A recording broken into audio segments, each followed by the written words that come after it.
श्री भक्तमाल में नवदा भक्ति के आचार्य भक्ति श्री लक्ष्मी जी। भक्ति लक्ष्मी जी भगवान विष्णु की नित्य शक्ति हैं। वे आठों याम भगवान जी के श्री चरणों की सेवा में लीन रहती हैं। भगवान जब जब अवतार लेते हैं तब तब भगवती महालक्ष्मी जी अवतीर्ण होकर के उनकी प्रत्येक लीला में सहयोग देती हैं।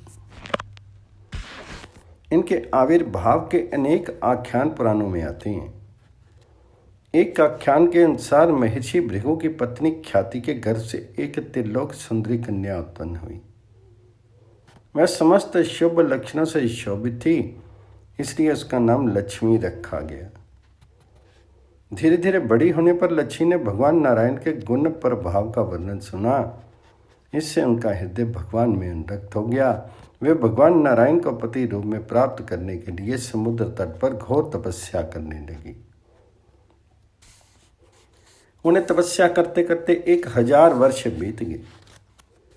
उनकी परीक्षा लेने के लिए देवराज इंद्र भगवान विष्णु का रूप धारण करके लक्ष्मी देवी के पास आए और उनसे वर मांगने के लिए कहा।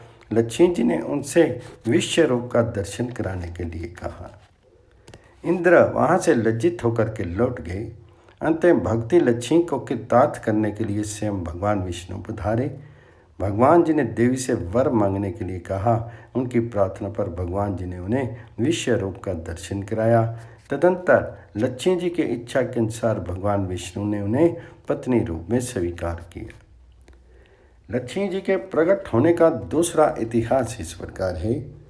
देवगुरु ने दैत्यों से संधि करके अमृत प्राप्ति के लिए समुद्र मंथन कार्य आरंभ किया।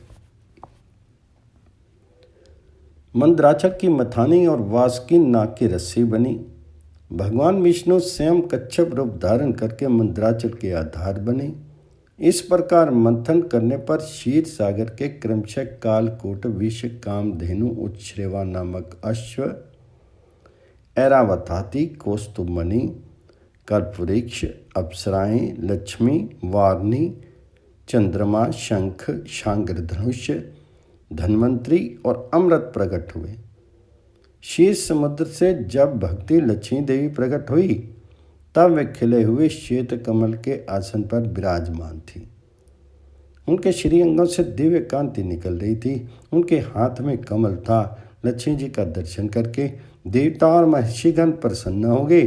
उन्होंने वैदिक श्री सूक्त का पाठ करके लक्ष्मी देवी का स्तवन किया। सबके देखते देखते वे भगवान विष्णु के पास चली गई। श्री लक्ष्मी जी का विवरण 96 में भी आया है।